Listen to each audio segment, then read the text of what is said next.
내 새끼 건드리지 마라. 지옥 밑바닥에서 터져나온 듯한 짐승의 포효가 골짜기를 뒤흔들었습니다. 어둠 속에서 튀어나온 것은 만석이었습니다. 일그러진 코, 문드러진 손가락, 흉측한 괴물 같은 몰골이었으나 지금 그의 눈은 그 어떤 맹수보다도 섬뜩하게 번들거리고 있었지요. 바닥을 기던 만석의 손에 날카로운 옹기 조각 하나가 잡혔습니다. 그는 망설임 없이 그 조각을 자신의 팔뚝에 박아 넣었습니다. 살이 찢어지는 끔찍한 파열음과 함께 검붉은 피가 분수처럼 솟구쳤습니다. 한겨울 칼바람에 뜨거운 피가 닿자 허공에 희뿌연 김이 피어올랐습니다. 으흐흐, 흐하! 만석은 고통 대신 광기 어린 웃음을 터뜨렸습니다. 그는 솟구치는 피를 두 손으로 받아 자신의 얼굴에, 목에, 온몸에 미친 듯이 발랐습니다. 순식간에 피칠갑을 한 혈기가 되어버린 것입니다. 자, 들어와라! 누구부터 문둥이가 되고 싶으냐? 만석이 피 뚝뚝 떨어지는 손을 허공에 휘저으며 달려들자 기세등등하던 관졸들의 얼굴이 하얗게 질리고 말았습니다. 내 피가 튀면 살이 썩고 뼈가 녹아내릴 것이라! 어디 한번 덤벼보란 말이라! 아비는 그렇게 세상에서 가장 더러운 피로 세상에서 가장 귀한 아들을 지키고 있었습니다. 대체 이 비극적인 부자에게는 무슨 사연이 있었던 걸까요? 이야기는 10년 전 그 모진 눈보라가 치던 겨울밤으로 거슬러 올라갑니다. 안녕하세요. 야담야담에 오신 걸 진심으로 환영합니다. 이야기가 마음에 드신다면 구독과 좋아요로 응원해주시면 정말 감사하겠습니다. 여러분의 작은 관심 하나하나가 제게는 정말 큰 힘이 되고 있어요. 댓글로 어디서 들어주시는지 남겨주시면 한 분 한 분 감사한 마음으로 인사드릴게요. 늘 함께 해주셔서 감사드립니다. 그럼 지금부터 야담야담 시작하겠습니다. 먼 옛날 강원도 깊은 산골짜기에는 사람들의 발길이 닿지 않는 흉가가 하나 있었습니다.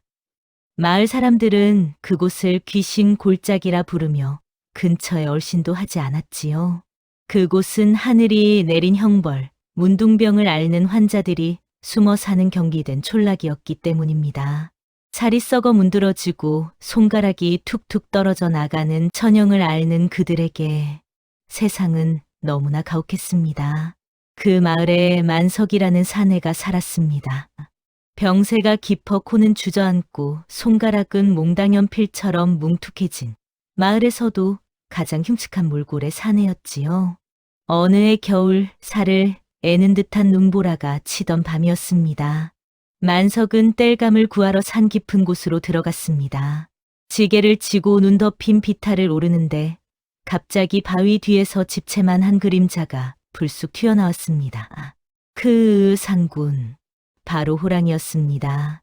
도깨비불 같은 노란 안광이 어둠 속에서 번뜩이자 만석은 그 자리에 털썩 주저앉고 말았습니다. 다리가 후들거리고 바짓가랑이는 순식간에 축축해졌지요. 자, 살려주십시오. 상군님. 하지만 굶주린 호랑이는 만석의 애원 따위는 들리지 않는다는 듯 아가리를 쩍 벌렸습니다. 그리고 만석의 뒷덜미를 덥석 물었지요. 정확히는 옷깃을 낚아챈 것이었으나 만석에게는 죽음의 이빨이 박히는 공포였습니다. 호랑이는 만석을 짐짝처럼 질질 끌고 바위 틈 동굴로 들어갔습니다. 만석은 비명을 지를 힘도 없이 그만 정신을 잃고 말았습니다. 얼마나 지났을까요? 얼굴에 무언가 뜨겁고 까칠한 것이 다 만석은 눈을 떴습니다. 정신을 차려보니 호랑이 굴 아니었습니다. 놀랍게도 호랑이가 거친 혀로 만석의 얼굴을 핥아 깨우고 있었지요. 만석이 기겁하여 뒤로 물러나려는데 호랑이가 앞발로 툭 치며 구석을 가리켰습니다. 그곳에는 강보에 쌓인 핏덩이 같은 아기가 곤히 잠들어 있었습니다. 호랑이는 아기를 한번 쳐다보고 다시 만석을 쳐다보며 낮은 울음소리를 냈습니다. 마치 이 아이를 부탁한다고 말하는 듯했지요. 이 아이를 제게 주시는 겁니까? 만석이 떨리는 손으로 아기를 안아들자 호랑이는 그제야 안심한 듯 어둠 속으로 사라졌습니다. 죽으러 들어간 곳에서 만석은 그렇게 새로운 생명을 안고 살아서 나왔습니다. 만석은 아기를 품에 안고 촌락으로 미친 듯이 뛰어내려왔습니다. 강보를 들춰보니 아기는 며칠을 굶었는지 입술이 파랗게 질려 숨만 간신히 붙어 있었습니다. 아가, 조금만 참아라. 내 금방 먹을 것을 구해오마. 하지만 문둥이 촌에는 젖을 먹이는 어미도 쌀 한 톨도 귀했습니다. 만석은 결심한 듯 마을로 향했습니다. 사람들이 사는 마을 입구에 다다르자 그는 두건을 깊게 눌러쓰고 어느 부잣집 대문을 두드렸습니다. 뉘시오, 지나가던 과객이 온대. 갓난아기가 굶어 죽어가고 있습니다. 젖동량 좀 부탁드립지요. 하인이 문을 열고 나오다 만석의 뭉툭한 손을 보고 말았습니다. 에이구 머니나, 문둥이다. 하인의 비명에 집주인이 몽둥이를 들고 뛰쳐나왔습니다. 이 재수 없는 것들이 감히 어디라고 기어와 부정탄다. 당장 꺼져라. 주인은 몽둥이로 만석의 등짝을 사정없이 내리쳤습니다. 아이고, 나리. 저는 맞아도 좋으나 이 아이는 죄가 없습니다. 제발 미음 한 그릇만. 만석이 흙바닥에 엎드려 빌었지만 돌아오는 것은 하얀 소금 세례뿐이었습니다. 에이, 퇴. 재수 없어. 소금 뿌려라. 만석은 피멍이 든 몸을 이끌고 쫓겨났습니다. 결국 그는 산으로 돌아와 갓 새끼를 낳은 들개의 젖을 짜야 했습니다. 아가, 미안하다. 아비가 못나서 짐승 젖을 먹이는구나. 만석은 눈물을 뚝뚝 흘리며 아기의 입에 비릿한 들개의 젖을 물렸습니다. 아기는 허겁지겁 젖을 빨며 만석의 뭉툭한 손가락을 고사리 같은 손으로 꼭 쥐었습니다. 그 작은 온기가 만석의 얼어붙은 가슴을 녹여내렸지요. 문둥이 촌 외딴 곳, 다 쓰러져가는 초가집에는 연아라는 의녀가 살고 있었습니다. 그녀는 문둥병 환자도 아니었고 얼굴도 고운 중년의 여인이었지요. 무슨 사연이 있는지 몇 해 전 홀로 이 끔찍한 골짜기에 들어와 환자들의 썩은 살을 도려내고 약을 발라주며 살고 있었습니다. 어느 날 밤 아기가 불덩이처럼 뜨거워졌습니다. 들개 젖을 먹인 탓인지 모진 산바람을 맞은 탓인지 열이 펄펄 끓었지요. 만석은 사색이 되어 연하의 집으로 달려갔습니다. 의녀님, 제발 문 좀 열어주십시오. 아이가 죽게 생겼습니다. 만석의 다급한 목소리에 연하가 문을 열었습니다. 강보에 쌓인 아기는 숨을 헐떡이며 경기를 일으키고 있었지요. 연하는 놀란 눈으로 물었습니다. 이 첩첩산 중에 웬 아기입니까? 산에서 주었습니다. 제발 살려만 주십시오. 제가 평생 종이 되어 갚겠습니다. 연하는 만석의 흉측한 몰골과 대비되는 아기의 맑은 얼굴을 보았습니다. 그리고 만석의 눈에 고인 절절한 부성애를 읽었지요. 어서 들어오세요. 이러다 아이 잡겠습니다.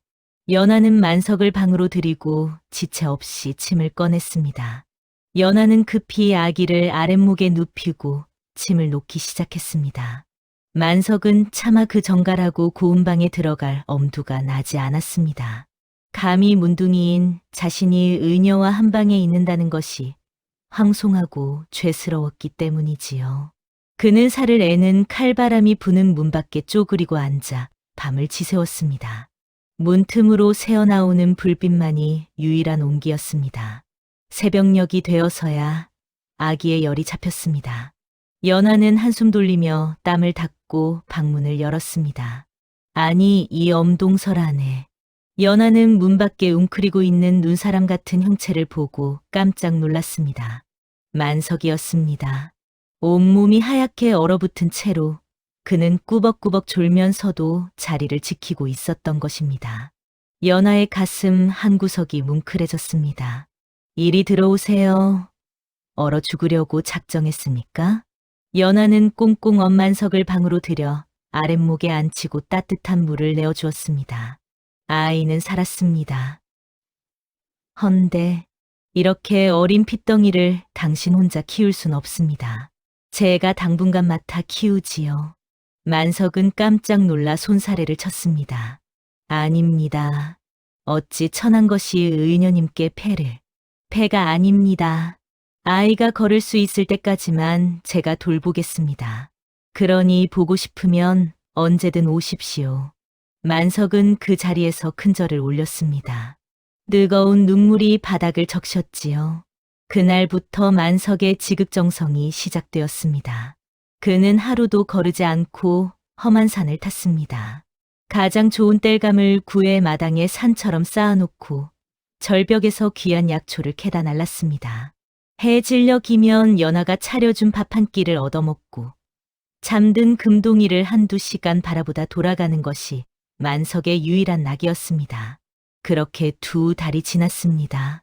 연하는 만석의 흉측한 겉모습 너머에 있는 비단결같이 고운 마음씨를 보게 되었습니다.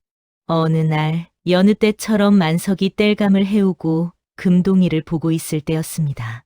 갑자기 하늘이 어두워지더니 앞이 보이지 않을 만큼의 폭설이 쏟아지기 시작했습니다. 이런, 눈이 너무 많이 쌓여 내려갈 수가 없겠습니다. 만석은 난처해하며 일어섰습니다. 저는 부엌 아궁이 앞에서 밤을 새울 테니 신경 쓰지 마십시오. 만석이 나가려 하자 연하가 그의 옷깃을 잡았습니다. 그러지 마시고 방으로 들어오세요. 감히 어찌. 금동이도 아비 품이 그리울 겁니다. 오늘 밤은 셋이 함께 자지요. 그날 밤 작은 방 안에는 묘한 기류가 흘렀습니다. 가운데 곤히 잠든 금동이를 두고 만석과 연하는 나란히 누웠습니다. 창호지 문 밖에는 휘몰아치는 눈보라 소리만 들려왔지요. 만석은 심장이 터질 것만 같아 천장만 바라보았습니다. 그때 연하가 조용히 입을 열었습니다. 만석 씨는 참 따뜻한 사람입니다.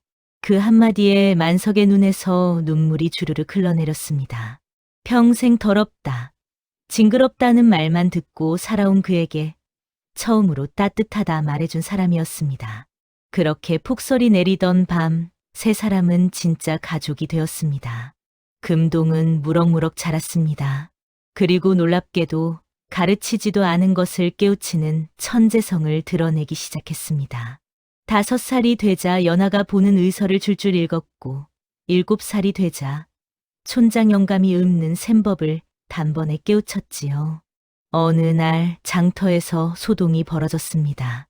문둥이 촌 사람들이 약초를 캐다 장터 상인에게 팔고 있을 때였습니다. 상인은 문둥이들이 셈을 못한다는 점을 악용해 터무니없는 헐값을 불렀습니다. 이깟 잡초 뿌리가 무슨 약이 된다고. 엽전 2냥이면 후하게 쳐주는 거야. 평소 같으면 굽신거리며 받아왔을 문둥이들이었지만 이번에는 달랐습니다. 10살이 된 금동이 앞으로 나서며 또랑또랑한 목소리로 말했습니다. 주인장, 이 약초는 3년 묵은 도라지에 버금가는 환기입니다. 한양 시세로 쳐도 최소한 10냥은 받아야 마땅합니다. 게다가 지난달 가져간 약초 값도 단냥이나 덜 주셨지요? 금동이 품에서 상인의 거래 장부를 꺼내 조목조목 따지기 시작했습니다. 상인의 얼굴은 불그락불그락해졌고 결국 제값을 치르고 도망치듯 자리를 피했습니다. 문둥이들은 환호했습니다. 평생 멸시받고 속임당하던 그들이 처음으로 이긴 날이었습니다. 하지만 이 사건은 예기치 않은 파장을 불러왔습니다.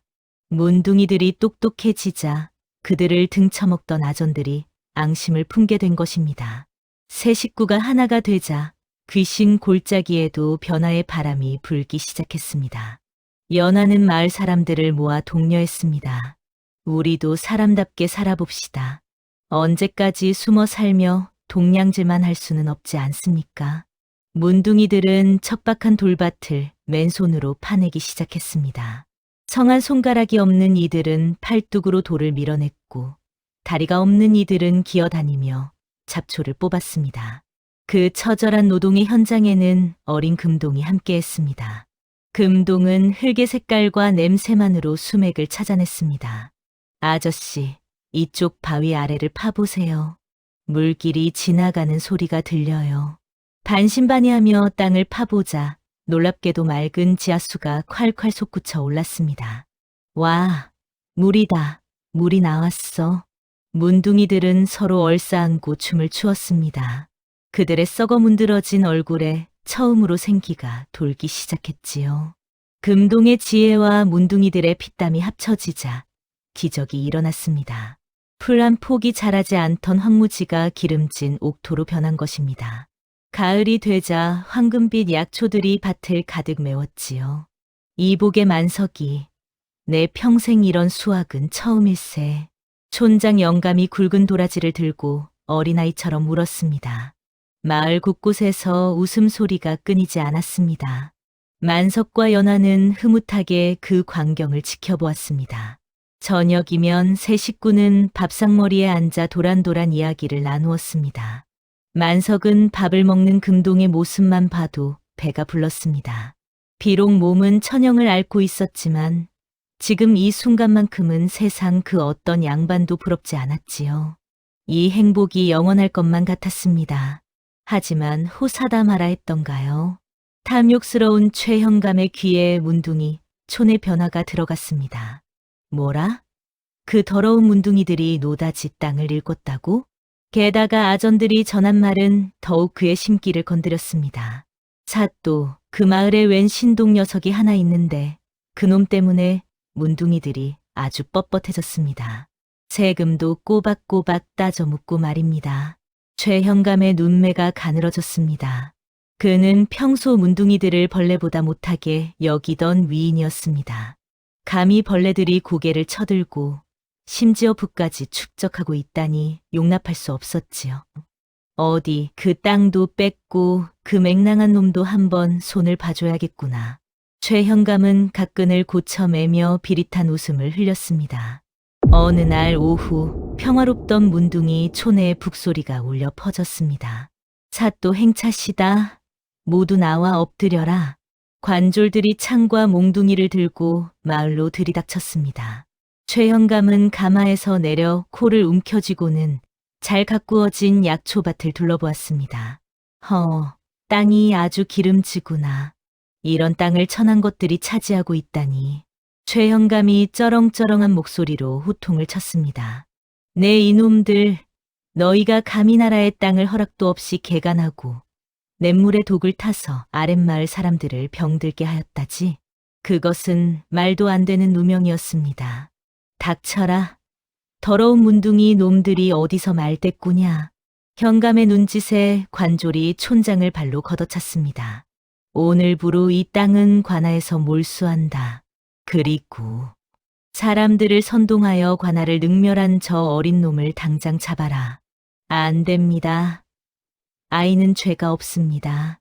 만석이 뛰쳐나와 앞을 막아섰습니다. 하지만 관졸들은 무자비했습니다. 비켜라, 이 병신들아. 몽둥이가 만석의 어깨를 내리쳤습니다. 관졸들은 약초밭을 짓밟고 문둥이들의 움막에 불을 질렀습니다.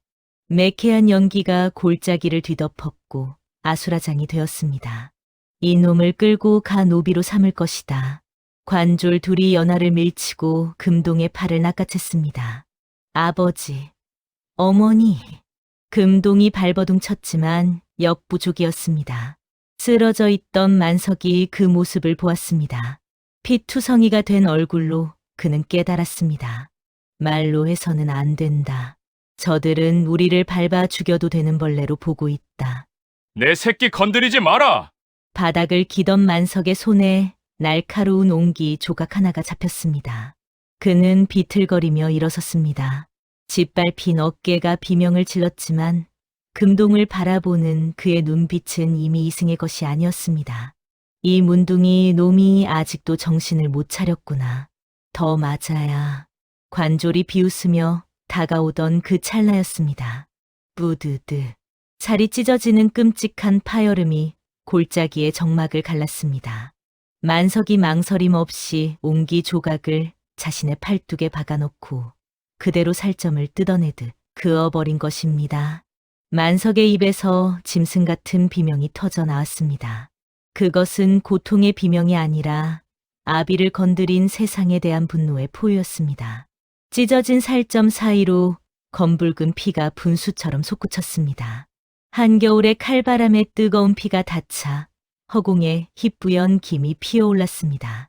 그 비릿하고 역한 혈양씨의 쌍이 순식간에 관졸들의 코를 찔렀습니다.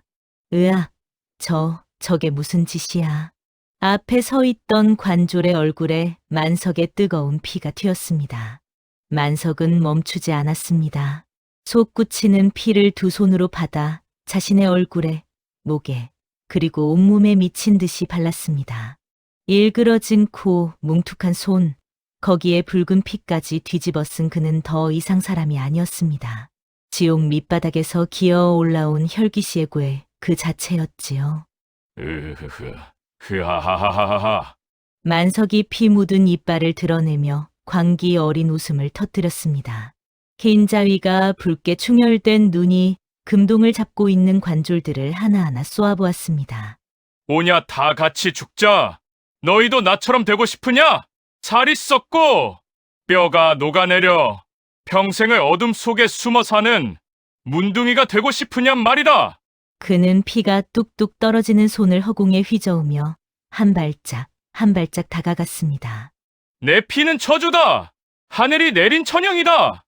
이 피가 닿으면 너희 자식의 자식까지 살이 썩어 들어갈 것이다. 어디 한번 만져보아라. 만석이 팔을 휘두를 때마다 붉은 핏방울이 눈밭 위에 선명한 점을 찍었습니다. 조선 팔도에서 호랑이보다 귀신보다 무서운 것이 바로 문둥병이던 시절이었습니다. 관졸들의 동공이 지진이라도 난 듯 흔들렸습니다. 피해라. 저 미친놈 피가 튄다. 닿으면 옵는다. 도망쳐. 금동을 붙잡고 있던 관졸들은 마치 불덩이를 만진 듯 기겁하며 아이를 내팽개쳤습니다. 가마 뒤에 숨어 있던 최현감마저 사색이 되어 뒷걸음질 쳤습니다. 저런 독한 놈을 보았나? 에이, 재수 없어. 당장 철수해. 부정탄다. 관군들이 썰물처럼 도망치는 뒤로 만석은 짐승처럼 울부짖으며 쫓아갔습니다. 와라. 더 와보란 말이다. 내 새끼 털끝 하나라도 건드리면 내 온몸의 피를 다 쏟아서라도 너희를 저주할 것이다. 그 처절한 절규는 메아리가 되어 골짜기를 울렸습니다. 모두가 떠나고 하얀 눈밭 위에는 오직 붉은 피를 뒤집어 쓴 아버지, 만석만이 거친 숨을 몰아쉬며 서 있었습니다. 만석이 눈을 떴을 때는 사방이 고요했습니다. 연하가 피범벅이 된 만석의 팔뚝을 꿰매고 있었지요. 정신이 드십니까? 만석이 벌떡 일어나려다 신음하며 주저앉았습니다. 금동이는 무사합니까? 네, 옆방에서 잠들었습니다. 놀라 기절했지만 다친 곳은 없어요. 안도의 한숨을 내쉬는 만석과 달리 연하의 표정은 어둡기만 했습니다. 하지만 이것이 끝이 아닙니다. 연하의 말대로였습니다. 최현감은 물러갔으나 포기할 위인이 아니었습니다. 오늘은 만석의 광기에 눌려 도망쳤지만 내일은 활자비를 데려오거나 마을 전체에 불화살을 쏘아댈 것이 분명했지요. 무엇보다 그들이 금동의 재주를 보았습니다. 이곳 귀신 골짜기에 있는 한 금동의 천재성은 축복이 아니라 목숨을 위협하는 저주였습니다. 그날 밤 만석과 연하는 뜬 눈으로 밤을 지새웠습니다. 만석이 무겁게 입을 열었습니다. 보내야 합니다. 저 아이를 살리려면 더 넓은 세상으로 보내야 합니다. 내 썩은 피가 묻지 않는 곳으로, 저 더러운 현감의 손이 닿지 않는 한양으로 보내야 합니다. 연하가 소리 죽여 울기 시작했습니다. 친자식처럼, 아니 친자식보다 더 귀하게 키운 아이였습니다. 어찌 떼어놓을 수 있겠습니까? 하지만 그녀도 알고 있었습니다. 그것만이 금동을 살리는 유일한 길임을. 하지만 금동이가 가려 할까요? 우리를 두고 절대 떠나지 않을 아이입니다. 만석이 입술을 깨물었습니다. 피가 배어 나왔습니다. 그러니 우리가 나쁜 부모가 되어야지요. 만석의 눈에서 굵은 눈물이 주르륵 흘러내렸습니다. 정이 떨어지게 두 번 다시 뒤도 돌아보기 싫게 아주 모질게 내쳐야 합니다. 자신의 살점을 도려내는 것보다 더 아픈 결심이었습니다. 다음 날 아침 금동이 밥상을 들고 들어왔습니다. 아버지, 어머니, 밤새 안녕하셔. 금동이 말을 마치기도 전에 만석이 밥상에 침을 뱉었습니다. 아, 아버지? 금동이 놀란 눈으로 바라보자 만석이 밥상을 발로 걷어찼습니다. 와장창 그릇이 깨지고 국물이 바닥에 쏟아졌습니다. 이 빌어먹을 놈, 너 때문에 내 팔이 이 꼴이 났다. 만석은 악귀 같은 표정으로 소리를 질렀습니다. 내 놈이 잘난 척만 안 했어도 사또가 쳐들어오진 않았을 게야. 재수 없는 놈, 당장 내 집에서 나가거라. 아버지, 잘못했어요. 제가 더 조심할게요. 금동이 만석의 다리를 붙잡고 매달렸습니다. 하지만 만석은 성한 발로 금동을 밀쳐냈습니다. 징그럽다. 저리 치워라. 내가 널 주워온 게 천추의 한이다. 그때 연하가 짐 보따리를 던졌습니다. 듣지 못했느냐? 꼴도 보기 싫으니 썩 꺼지란 말이다. 연하는 부직갱이를 들어 금동의 종아리를 후려쳤습니다. 아, 어머니. 어머니라 부르지 마라. 우린 내 부모가 아니다. 그저 널 종으로 부려먹으려 주워왔을 뿐이야. 이제 쓸모가 없어졌으니 버리는 거다. 연하의 손은 떨리고 있었지만 매질은 멈추지 않았습니다. 금동은 울며 불며 쫓겨났습니다. 문이 쾅 닫히고 빗장이 걸렸습니다. 아버지, 어머니, 잘못했어요. 문 좀 열어주세요. 문 밖에서 들려오는 금동의 울음소리에 만석은 입을 틀어막고 방바닥을 굴렀습니다. 가슴이 찢어지는 것 같았습니다. 그렇게 반나절을 울던 금동은 해가 질 무렵이 되어서야 짐 보따리를 메고 터벅터벅 마을을 떠났습니다. 그 뒷모습을 문틈으로 지켜보던 만석과 연하는 서로를 부둥켜 안고 오열했습니다. 금동이 마을 어귀를 벗어나 산길로 접어들었을 때였습니다. 저기 있다. 저놈 잡아라. 숲속에 매복해 있던 왈패들이 튀어나왔습니다. 최현감이 금동이 도망칠 것을 대비해 풀어놓은 사냥개들이었지요. 이 어린 놈이 어디를 도망가? 내 놈은 이제 광산 노예다. 금동이 기겁하여 달리기 시작했습니다. 하지만 어른들의 발을 당해낼 수는 없었습니다. 금세 덜미가 잡힐 위기였지요. 그때였습니다. 와, 덤불 속에서 뭉툭한 손과 일그러진 얼굴들이 튀어나왔습니다. 문둥이 촌 사람들이었습니다. 그들은 만석의 부탁을 받고 미리 산길에 숨어 금동을 지키고 있었던 것입니다. 금동아, 뛰어라. 뒤도 돌아보지 말고 뛰어.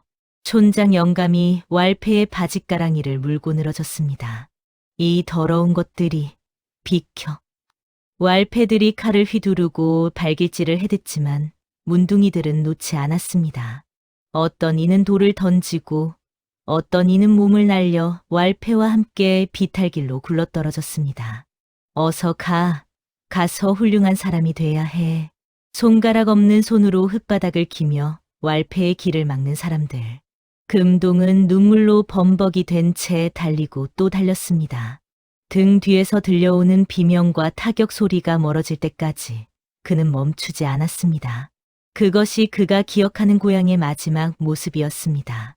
세월은 유수와 같이 흘러 15년이 지났습니다. 한양의 비좁은 쪽방, 호롱불 아래서 책을 읽는 청년이 있었습니다. 금동이었습니다. 그는 밥 굶기를 밥 먹듯 하며 이를 악물고 공부했습니다. 출세하고 싶어서가 아니었습니다. 자신을 버린 부모를 원망해서도 아니었습니다. 그는 산길을 달릴 때 깨달았던 것입니다. 부모님이 왜 그리 모질게 자신을 내쳤는지. 살아남아라. 그리고 힘을 길러라. 그 무언의 유언 같은 외침을 가슴에 새겼기에 금동은 쓰러질 수 없었습니다. 그는 과거 시험에서 장원급제를 했습니다. 임금 앞에서 치러진 전시에서 디디엔스에서 그는 백성의 고통을 논하여 임금의 눈시울을 붉게 만들었지요. 내 소원이 무엇이냐? 임금의 하문에 금동은 엎드려 구했습니다. 탐관오리를 벌하고 도탄에 빠진 백성을 구하는 검이 되고 싶사옵니다. 그리하여 금동은 마패를 품에 안고 남쪽으로 향했습니다. 암행어사, 그것이 그의 새로운 이름이었습니다. 그가 향하는 곳은 단 한 곳, 15년 전 피눈물을 흘리며 떠나왔던 그 귀신 골짜기였습니다. 최현감의 환갑잔치가 열리는 날이었습니다. 관아 마당에는 사내진미가 차려지고 기생들의 춤사위가 벌어졌습니다. 자, 드시지요. 우리 사또나리의 만수무강을 위하여. 아첨꾼들의 목소리가 드높을 때 남루한 옷차림의 거지가 지팡이를 짚고 들어왔습니다. 춥다. 추워. 술 한 잔만 적선합시다. 금동이었습니다. 삿갓을 눌러 쓴 그는 영락없는 거지 꼴이었지요. 어디서 냄새나는 거지가 들어왔느냐. 여봐라, 내쫓아라. 하인들이 달려들자 금동이 지팡이를 휘둘러 그들을 제지했습니다. 그리고 시를 한 수 읊었습니다. 금준미주 천인혈이여. 옥반가효 만성고라. 술잔에 담긴 맛있는 술은 천 사람의 피여 옥쟁반에 기름진 안주는 만 백성의 기름이라. 현감의 얼굴이 사색이 되었습니다. 그 시는 암행어사의 등장을 알리는 저승사자의 시였으니까요. 금동은 천천히 고개를 들었습니다. 삿갓 아래서 형형한 눈빛이 빛났습니다. 백성의 고열을 빨아먹는 이 잔치가 즐거우냐. 금동의 호통과 함께 품속에서 번쩍이는 것이 나왔습니다. 3마리의 말이 새겨진 마패였습니다. 암행어사 출두여. 그 소리와 함께 굳게 닫혀있던 관아의 문이 박살나며 역졸들이 들이닥쳤습니다. 암행어사 출두여. 탐관오리는 썩 내려와 명을 받으라. 잔치판은 순식간에 아수라장이 되었습니다. 현감은 혼비백산하여 신발도 신지 못한 채 도망치려 했으나 이미 역졸들이 그를 포위하고 있었습니다. 드디어 15년을 기다려온 심판의 순간이 온 것입니다. 관아를 장악한 금동은 곧바로 명령을 내렸습니다. 죄인 최가놈을 포박하여 귀신 골짜기로 끌고 가라. 아니, 감옥이 아니라 그 문둥이 소굴로 말이오? 어사나리, 제발 그것만은. 최현감은 사색이 되어 발버둥 쳤지만 역졸들은 그를 짐짝처럼 말에 묶어 골짜기로 끌고 갔습니다. 금동은 관복을 휘날리며 그 뒤를 따랐습니다. 귀신 골짜기에는 정막만이 감돌고 있었습니다. 15년 전 관군에게 짓밟힌 상처는 아직도 아물지 않아 마을은 피폐해져 있었지요. 또다시 관군이 몰려오자 숨어 살던 문둥이들이 공포에 질려 움막 밖으로 기어나왔습니다. 아이고, 또 우리를 죽이러 왔나 보. 사람들은 바닥에 납작 엎드려 벌벌 떨었습니다. 그때 금동이 말에서 내려 쩌렁쩌렁하게 외쳤습니다. 모두 고개를 드시오. 촌장 영감이 두려움에 떨며 고개를 들었다가 금동의 얼굴을 보고 눈을 비볐습니다.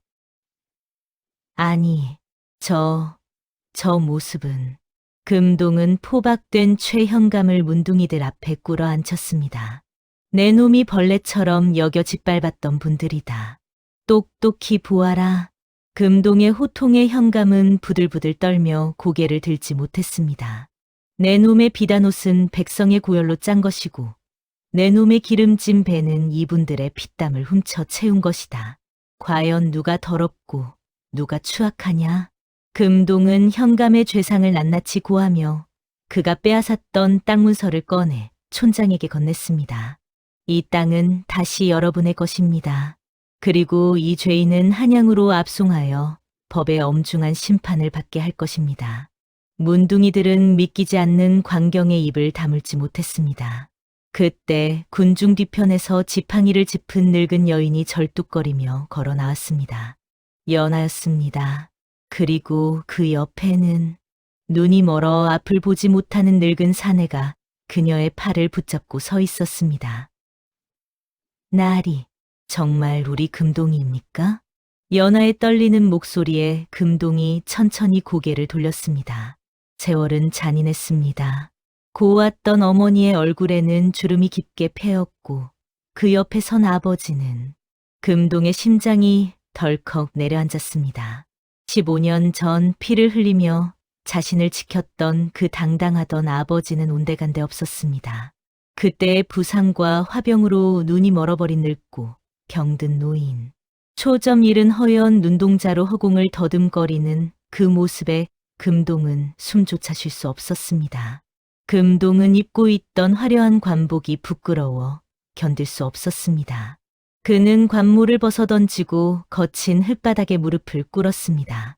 아버지, 어머니, 소자 금동이 약속대로 돌아왔습니다. 만석의 귀가 쫑긋거렸습니다. 꿈에서도 잊지 못했던 목소리, 죽어서라도 한 번만 듣고 싶었던 그 목소리였습니다. 하지만 만석은 보이지 않는 눈을 찡그리며 뒷걸음질 쳤습니다. 지팡이를 휘저으며 아들이 있는 쪽을 밀어내려 했지요. 아니다. 내 아들은 없다. 나는 자식이 없어. 오지 마라. 어사 나리께 부정이 탄다. 아버지. 썩 물러가라. 나 같은 문둥이가 무슨 자식이 있어. 내 몸에 닿으면 내 앞길이 막힌다. 어서 가. 만석은 울면서 소리를 질렀습니다. 자신이 닿으면 기껏 훌륭하게 된 아들이 다시 손가락질 받을까봐. 죽는 순간까지도 아비는 자식을 위해 자신을 쓰레기통에 처박으려 한 것입니다. 금동은 짐승 같은 울음을 터뜨리며 기어갔습니다. 그리고 도망치려는 만석의 바짓가랑이를 붙잡았습니다. 놓아라. 이거 놓지 못해. 더러운 게 묻는다. 만석이 발버둥 쳤지만 금동은 벌떡 일어나 만석의 두 손을 덥석 잡았습니다. 손가락 마디가 다 떨어져 나가 몽당연필처럼 변해버린 손. 굳은 살이 박여 돌덩이처럼 딱딱하고 거친 그 손을 금동은 자신의 양볼에 가져다 댔습니다. 그리고 힘껏 비볐습니다. 자신의 눈물이, 콧물이 그 뭉툭한 손등을 적시도록. 어사나리, 이러시면 안 됩니다. 제발. 만석이 기겁을 하며 손을 빼려 했지만 금동은 절대 놓지 않았습니다. 뭐가 더럽습니까? 대체 뭐가 더럽다는 말입니까? 금동이 목이 터져라 외쳤습니다. 이 손이 없었으면 저도 없습니다. 저를 살리려고 피를 쏟았던 손입니다. 저를 먹이려고 돌밭을 기어다녔던 손입니다. 금동은 만석의 손바닥에 입을 맞추고 자신의 이마를 쿵쿵 찧었습니다. 세상 그 어떤 비단보다 곱고 임금님의 용포보다 깨끗한 손입니다. 제게는 이 손이 세상에서 제일 거룩한 손입니다. 아버지. 그제야 만석의 필사적인 저항이 멈췄습니다. 떨리는 뭉툭한 손끝이 금동의 젖은 얼굴을 더듬었습니다. 오똑한 콧날, 눈물범벅이 된 눈가, 떨리는 입술. 손끝의 감각으로 아들의 얼굴을 그려보던 만석의 입술이 파르르 떨렸습니다. 내 새끼. 정말 내 새끼 금동이냐? 살아서. 정말 살아서 돌아온 거냐? 네, 아버지. 아버지의 자랑스러운 아들, 금동이가 왔습니다. 만석은 지팡이를 내던지고 허공을 향해 통곡했습니다. 참았던 15년의 그리움이, 서름이, 그리고 안도감이 한꺼번에 터져 나왔습니다. 아이고, 내 새끼, 장하다, 내 새끼. 두 부자는 서로를 부서져라 껴안고 흙바닥을 뒹굴었습니다. 비단 관복과 누더기 옷이 하나로 뒤엉킨 그 모습은 이 세상 그 어떤 그림보다 아름다웠습니다. 그 후 귀신 골짜기에는 새로운 이름이 생겼습니다. 재생촌. 다시 살아나는 마을이라는 뜻이었지요. 금동은 임금께 상소를 올려 이곳을 문둥병 환자들을 위한 구호소로 지정받았습니다. 빼앗겼던 땅에서는 다시 약초가 무럭무럭 자라났고 나라에서 보낸 의원들이 파견되어 환자들을 돌보았습니다. 금동은 한양의 높은 벼슬도 마다하고 자원하여 인근 고을의 현감으로 내려왔습니다. 부모님을 가까이서 모시기 위함이었지요. 따뜻한 봄날 만석과 연화 그리고 금동은 양지 바른 마루에 앉아 있었습니다. 만석의 눈은 여전히 보이지 않았지만 그의 얼굴은 그 어느 때보다 평온해 보였습니다. 아버지, 바람이 참 좋습니다. 꽃향기가 나는군요. 그러냐. 내가 곁에 있으니 똥냄새도 향기롭구나. 만석의 농담에 새 식구는 까르르 웃음을 터뜨렸습니다. 연하가 만석의 손을 꼭 잡으며 말했습니다. 여보, 우리는 참 복받은 사람들입니다. 그렇고 말고. 천영을 앓는 내가 이리 귀한 아들을 얻고 고운 부인을 얻었으니 이보다 더한 호사가 어디 있겠소. 진흙탕 속에서도 연꽃은 피어납니다. 만석은 비록 육신은 썩어가는 병을 얻었으나 그 누구보다 썩지 않는 사랑을 품고 살았습니다. 그 고귀한 희생이 금동이라는 꽃을 피워낸 것이지요. 세상은 겉모습으로 귀천을 나누지만 진정으로 귀한 것은 껍데기 속에 숨겨진 마음이라는 것을 이 이야기는 전하고 있습니다. 오늘의 야담은 여기까지입니다. 가장 낮은 곳에서 가장 높은 사랑을 보여준 만석의 이야기 어떠셨나요? 다음 영상을 빠르게 만나보시려면 좋아요와 구독을 눌러주세요. 그럼 더 재미있고 감동적인 이야기로 찾아뵙겠습니다. 모두 행복한 하루 보내세요.